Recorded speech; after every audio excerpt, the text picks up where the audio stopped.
사무엘상 2장 3절. 우리 함께 읽을까요? 시작. 심히 교만한 말을 다시 하지 말 것이며 오만한 말을 너희의 입에서 내지 말지어다. 여호와는 지식의 하나님이시라. 행동을 알아보시느니라. 아멘. 오늘 한나가 찾은 메네메네 대결 우바르신의 하나님이라는 제목으로 말씀을 함께 보도록 하겠습니다. 영국의 소설가 중에 제인 오스틴이라고 하는 소설가가 있습니다. 그분 책 정말 재미있습니다. 시간 가는 줄 모르고요. 이렇게 창문을 열면 창문 밖에서 일어나는 중세의 러브 스토리들, 제인 오스틴이 많이 썼습니다. 오만과 편견이라고 하는 소설인데요. 영화로도 나왔습니다. 그 내용은 아주 간단합니다. 엘리자베스라고 하는 가난한 집에 아름다운 여성, 그 집안에 딸밖에 없어요. 엘리자베스라고 하는 아름다운 여성과 다시라고 하는 좀 귀족 집안의 아들의 사랑 이야기입니다. 엘리자베스는 가난한 집안의 아가씨입니다.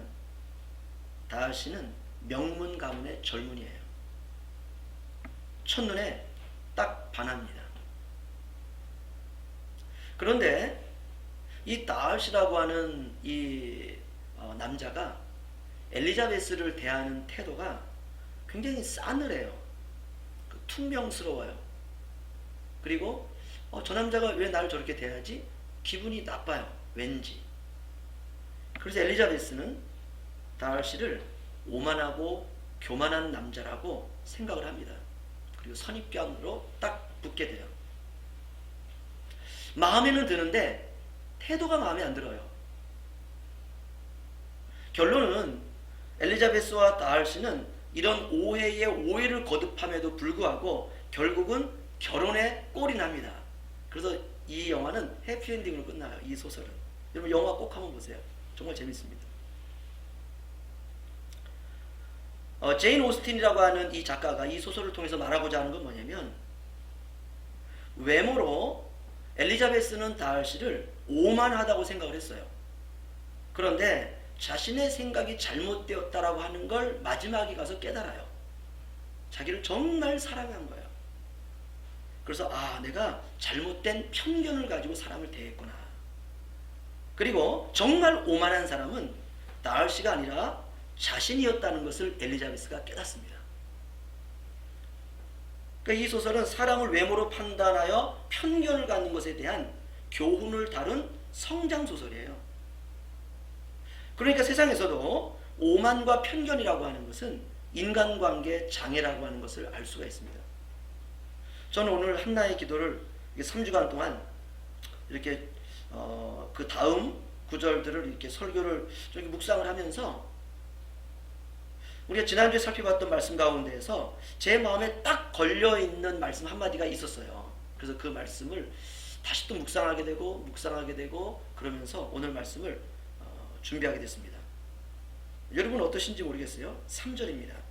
심히 교만한 말을 다시 하지 말 것이며 오만한 말을 너희의 입에서 내지 말지어다. 여호와는 지식의 하나님이시라. 행동을 달아보시느니라. 행동을 달아보신다. 이게 제 마음에 딱 걸렸어요. 저는 한나가 자신의 삶에 다가온 이 삶의 고난이라고 하는 이 과정에서 하나님을 만난 것 같아요. 우리가 만났다라는 표현은 이렇게 바꾸어도 됩니다. 알았다 이렇게 표현돼요. 하나님을 아는 거예요. 그리고 그분이 어떤 분인지를 정확하게 알았어요. 그리고 그것을 표현해 놓은 것입니다. 행동을 달아보시는 하나님. 와, 이건요 정말 놀라운 고백이에요.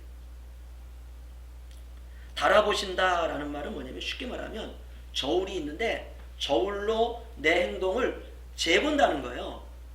그런데 우리가 옛날에는 저울이요 한쪽에 추를 달았습니다. 예를 들어 가지고 20kg짜리다 그러면 20kg짜리 추를 달아놓고 여기에 20kg 정도 되는 쌀가마니를 이렇게 갖다 대가지고 평형을 이루면 20kg예요. 근데 20kg를 달았는데 이쪽이 더 무거워요. 그럼 여기다 추를 조금씩 올리기 시작해요. 그런 식으로 옛날에는 저울을 사용했거든요. 그런 겁니다. 그렇다면 한쪽의 기준이 되는 어떤 것이 있다는 거 아닙니까? 추가. 이게 뭘까요? 하나님의 말씀이에요. 이 말씀의 추를 가지고 내 행동을 달아보신다는 거예요. 그래서 나는 이렇게 말하죠. 여호와는 지식의 하나님이시라. 이거 역시 놀라운 고백입니다. 그분의 지식은 우리에게는 말씀이죠. 그러니까 하나님의 말씀은 저울의 추입니다. 그럼 이 저울을 가지고 뭐를 하시느냐? 우리의 행동을 달아보신다는 거예요. 이분을 한나가 만난 거예요. 하나님을 알게 된 사람은 그 하나님을 정확하게 표현하게 되어 있잖아요. 와, 행동을 달아보시는 하나님. 그러니까 하나님은 모든 것을 다 알고 계세요. 다 보고 계세요. 제가 질문 하나 하겠습니다. 이 질문은 제 자신에게도 한 질문이에요. 이번 주간에. 이렇게 질문했어요. 제가 제 자신에게. 너는 사람이 뭐 때문에 망하는 것 같으냐? 이렇게 질문했어요. 여러분, 사람이 뭐 때문에 망하는 것 같습니까? 말 때문에 망해요. 2장 3절입니다. 심히 교만한 말을 다시 하지 말 것이며 오만한 말을 너희의 입에서 내지 말지어다. 여호와는 지식의 하나님이시다. 행동을 따라 보시느니라. 와, 이건요 정말 논리적이에요. 사람은 말이 겸손해야 돼요. 말이 낮아져야 돼요. 말이 온유해야 돼요. 그리스도인의 인격과 성품은 성령의 열매다라고 말씀드렸습니다. 근데 이 열매는 말을 통해서 표현이 돼요. 말에 사랑이 있어야 되고, 희락이 있어야 되고, 화평이 있어야 되고, 오래 참음이 있어야 되고, 자비가 있어야 되고, 양선이 있어야 되고, 충성이 있어야 되고, 온유가 있어야 되고, 절제가 살아나야 돼요. 말에서. 저는 한나의 기도를 이렇게 보면서 한나가 입이 살아난 것 같아요.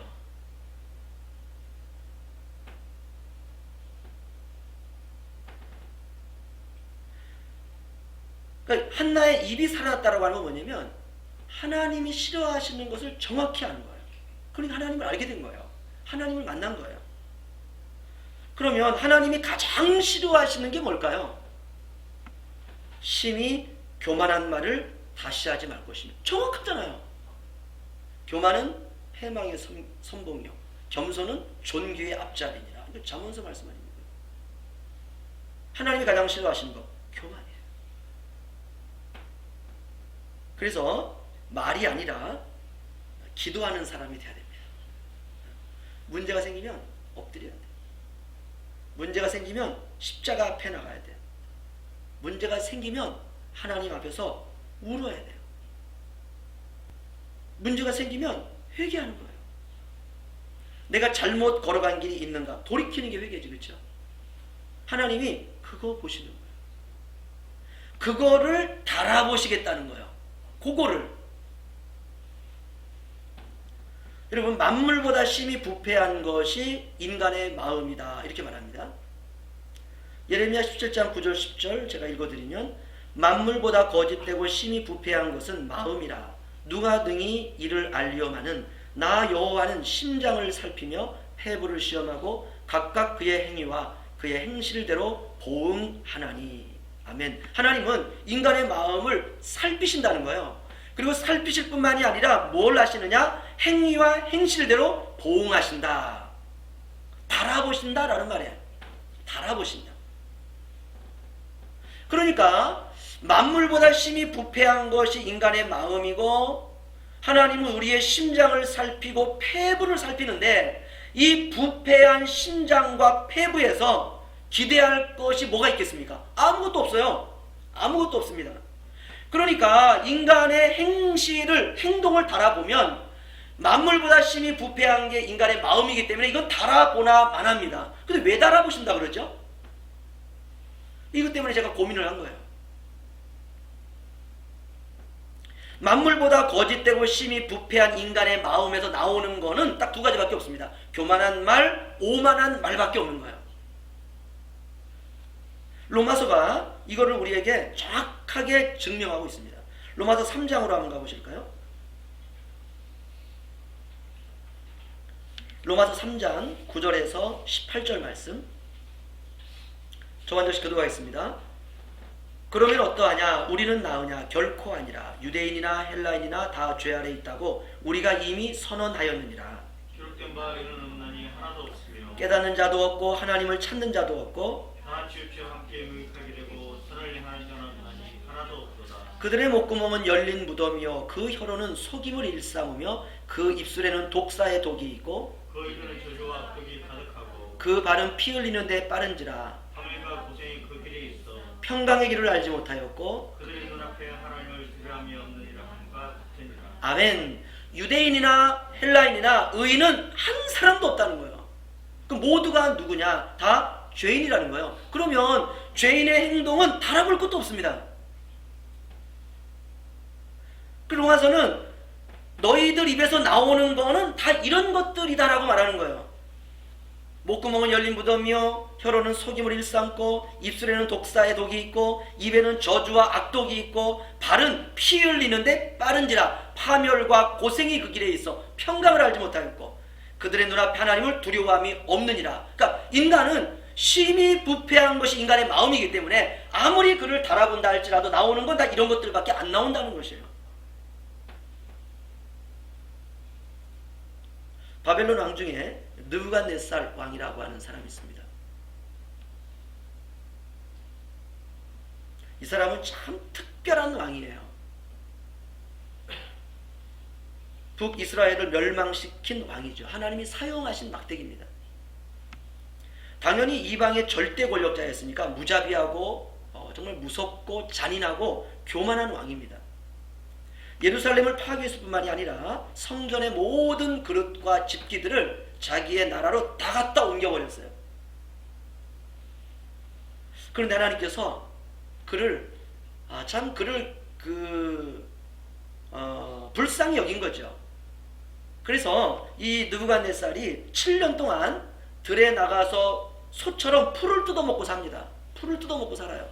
그리고 7년 지난 다음에 다시 왕이 되죠. 하나님의 절대적인 은혜예요. 그래서 이 느부갓네살 왕이 하나님 계시는구나 이걸 알게 됩니다. 교만과 겸손을 다 체험해본 왕이에요. 그리고 이 왕이 겸손해졌습니다.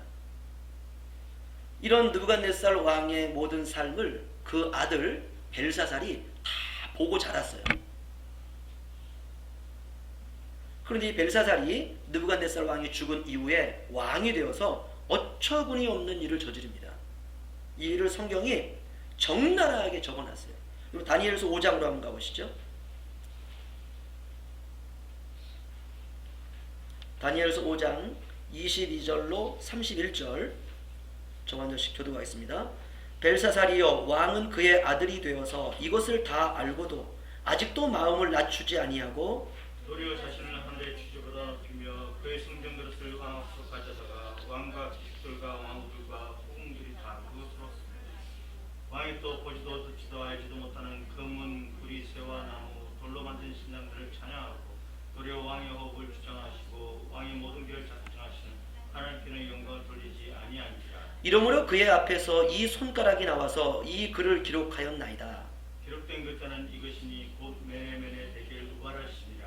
그 글을 해석하건대 메네는 하나님이 이미 왕의 나라의 시대를 세워서 그것을 끝나게 하셨다 하며 대길은 왕을 저울에 달아보니 부족함이 보였다 하며 베레스는 왕의 나라가 나뉘어서 메대와 바사 사람에게 준바 되었다 함이니이다 하니 이에 벨사살을 명하여 그들이 다니엘에게 자주색 옷을 주게 하며 금사슬을 그의 목에 걸어주고 그를 위하여 소설을 내려 나라의 셋째 통치자로 삼으니라. 그날 밤에 갈대아 왕 벨사살이 죽임을 당하였고 메대 사람 다리오가 나라를 얻었는데 그때 다리오는 62세였더라. 아멘. 벨사살 왕이 왕이 되고 난 벨사살이 왕이 되고 난 보니까 모든 게 다 자기 거예요. 절대 권력자.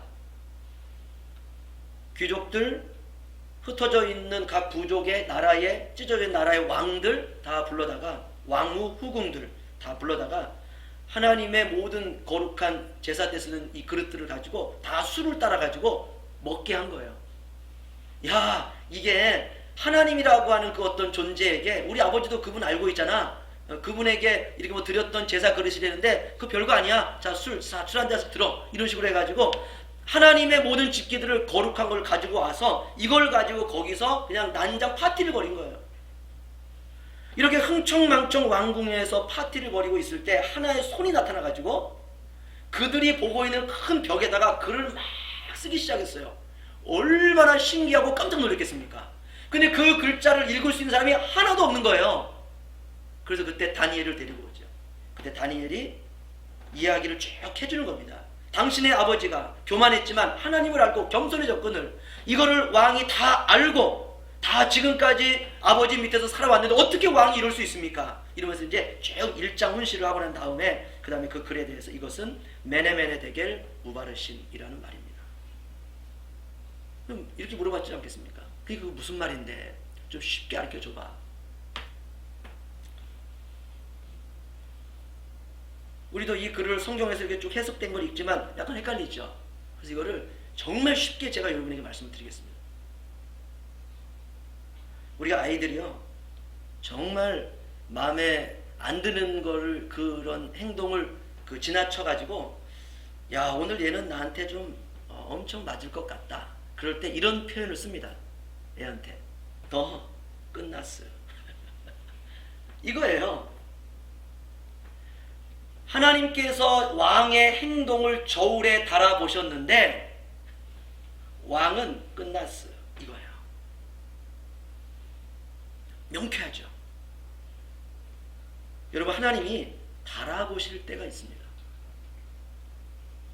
그러면 어떻게 하면 됩니까?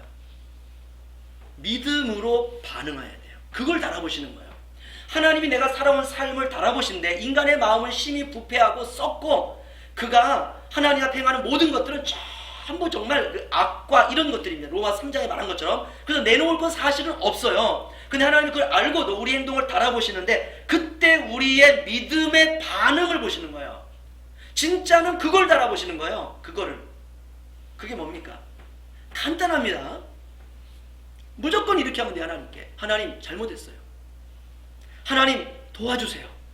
하나님 용서해 주세요. 하나님 제가 죄인입니다. 하나님 저를 불쌍히 여겨주세요. 그러면 돼요.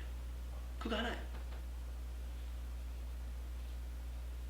우리가 이 심령으로 하나님 앞에 딱 서는 겁니다. 그렇게 살았는지, 그렇게 정말 하나님 앞에 상한 심령으로 살았는지, 아니면 자기 잘난 맛에 살았는지, 요거 두 가지 딱 달아보세요. 첫 번째는 은혜가 필요합니다. 두 번째는 그냥 법으로 심판하면 끝나는 거예요. 그런데 한나가 그걸 알았다는 거예요. 다시 사무엘상 2장으로 가시죠. 사무엘상 2장 2절에서 10절 저 한 절씩 다시 한번 교도하겠습니다. 여호와와 같은 거룩한 이가 없으시니 이는 주밖에 다른 이가 없고 우리 하나님 같은 반석도 없으심이니이다. 심히 교만한 말을 다시 하지 말 것이며 오만한 말을 너희 입에서 내지 말지어다. 여호와는 지식이 하나님이시라 행동을 따라 보시느니라. 용사의 활은 꺾이고 넘어진 자는 힘으로 띠를 띠도다. 풍족하던 자들은 양식을 위하여 품을 팔고 줄이던 자들은 다시 줄이지 아니하도다. 전에 임신하지 못하던 자는 일곱을 낳고 많은 자녀를 둔 자는 세약하도다. 여호와는 죽이기도 하시고 살리기도 하시며 스월에 내리기도 하시고 거기에서 올리기도 하시는도다.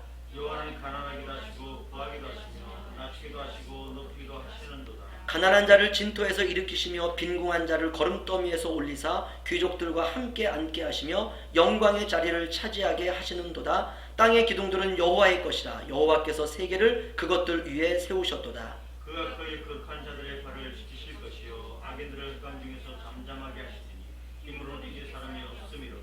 여호와를 대적하는 자는 산산이 깨어질 것이라. 하늘에서 우레로 그들을 치시리로다. 여호와께서 땅끝까지 심판을 내리시고 자기 왕에게 힘을 주시며 자기의 기름 부음 받은 자의 뿔을 높이시리로다 하니라. 아멘.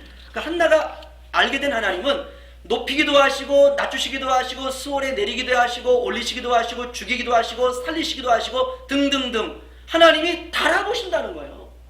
달아보시는 하나님. 그게 메네메네 데겔 우바르심이라는 말입니다. 이 글씨가 한나의 인생에 새겨진 거예요. 하나님이 나를 달아보시고 있습니다. 그래서 그리스도의 행동은 낮아지고 겸손하고 깨어진 심령으로 살아가는 거예요. 여러분 그거 아십니까? 깨어진 항아리에 빛이 들어옵니다. 그래서 우리는 철저히 하나님의 은혜의 기초에서 사는 거예요. 철저하게. 나의 나된 것은 내가 아니요 나와 함께 하신 하나님의 은혜로라. 이걸 몸으로 고백하는 겁니다. 여기서 몸이라고 하는 건 인격을 포함한 우리의 전 인생을 말합니다. 결국 하나님은 인생이 어느 쪽으로 기울어지는지를 달아보세요. 여러분 말을요 아무리 신앙적으로 해도 하나님은 안 속아요. 내 인생의 방향은 기울어지는 쪽이 내 인생이에요. 기울어지는 쪽. 아무리 내가 다른 사람을 위해서 희생한다, 사랑했다, 내가 이걸로 증명한다 아무리 말을 해도 나의 유익과 만족으로 나 사는 쪽으로 기울어지면 그 모든 말들은 뻥이었다라는 말입니다. 하나님에게는 사람을 달아보시는 저울이 있습니다. 자신에게로 기울어지는지 인생이 하나님 쪽으로 기울어지는지 딱 보세요. 사람은 결정적일 때 기울어지는 쪽이 진짜 그 사람의 모습이에요. 나의 유익과 만족을 포기하고 하나님 쪽으로 기울어지는 것, 그것을 믿음이라고 그래요. 그런데 한나가 그거 인생 공부한 거예요. 그걸 진하게 배운 거예요. 그리고 더불어 옵션까지 하나 받았어요. 자신의 영적인 시력까지 교정받았어요. 영적 시력 교정. 그게 바로 2장 10절입니다. 우리 함께 읽죠. 시작. 여호와를 대적하는 자는 산산이 깨어질 것이라. 하늘에서 우레로 그들을 치시리로다. 여호와께서 땅끝까지 심판을 내리시고 자기 왕에게 힘을 주시며 자기의 기름 부음을 받은 자의 뿔을 높이시리로다 하니라. 아멘. 영적 시력 교정 뭡니까? 장차 이 세상에 오실 그 뿔을 기다리는 삶으로 시력이 교정된 거예요. 그렇지 않으면 한나는 못 삽니다. 자기가 기도로 얻었던 아이를 이제는 더 이상 볼 수가 없잖아요. 자기의 기름 부음을 받은 자의 뿔을 높이시리로다. 그 메시아를 기다리며 사는 거예요. 인생은 그거 고백하는 겁니다. 그거. 인생은 그분에게 소망을 둔 뚜벅이가 되는 거예요. 저는 그리스도인이 좀 뚜벅이가 될 필요성이 있어요. 뚜벅 오직 한 분에게 눈을 고정하며 걸어가는 사람. 이게 뚜벅이에요.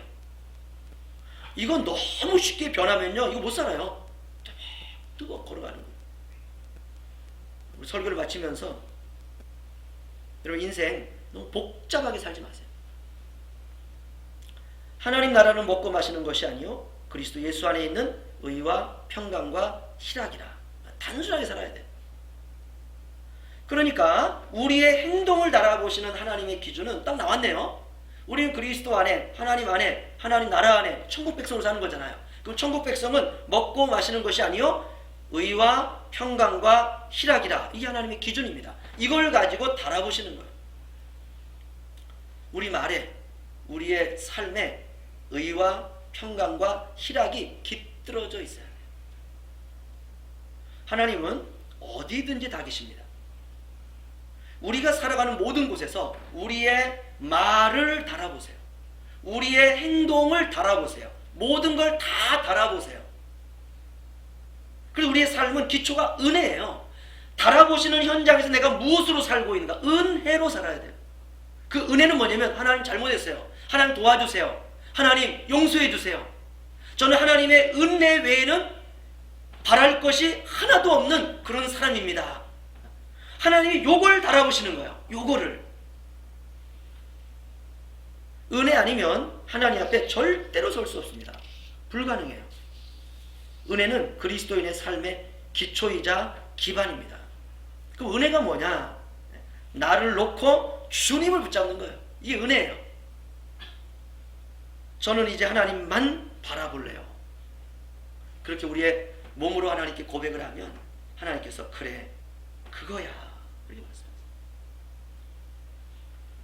그러면서 하나님께서 이렇게 질문하시죠. 너를 손가락질할 줄도 몰라. 네가 나만을 바라보며 사는 모습에 대해서 세상은 너를 향해서 야, 저거 별 볼 일 없는 인간이네.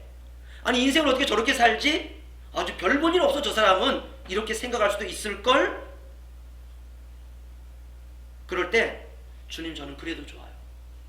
저는 아무 상관없어요. 저는 이제 주님 없이는 못 살아요. 진짜? 네. 그러면 주님 이렇게 말씀하시죠. 그것을 천국에서 해같이 빛난다 라고 말합니다. 하나님이 그 빛 달아보시는 겁니다. 메네메네 데겔 우바르신. 한나가 이 시험 통과한 거예요. 모든 사람에게는 이 시험이 있습니다. 메네메네 데겔 우바르신. 이게 벨사살 왕에게 왔던 거예요. 그런데 손으로 아무리 벽에다 글을 써도 사람은 안 바뀐다는 겁니다. 그러니까 기적이 우리를 못 바꿔요. 여러분, 하나님의 은혜만이 저와 여러분을 바꿀 수 있는 줄로 믿습니다. 그래서 저와 여러분의 인생에도 그 메네메네 데겔 우바르신의 하나님이 저와 여러분의 하나님이세요. 하나님이 나를 달아보실 때 그 다림줄 시험을 깔끔하게 통과하시는 저와 여러분 되시기를 주님의 이름으로 축원합니다. 기도하겠습니다.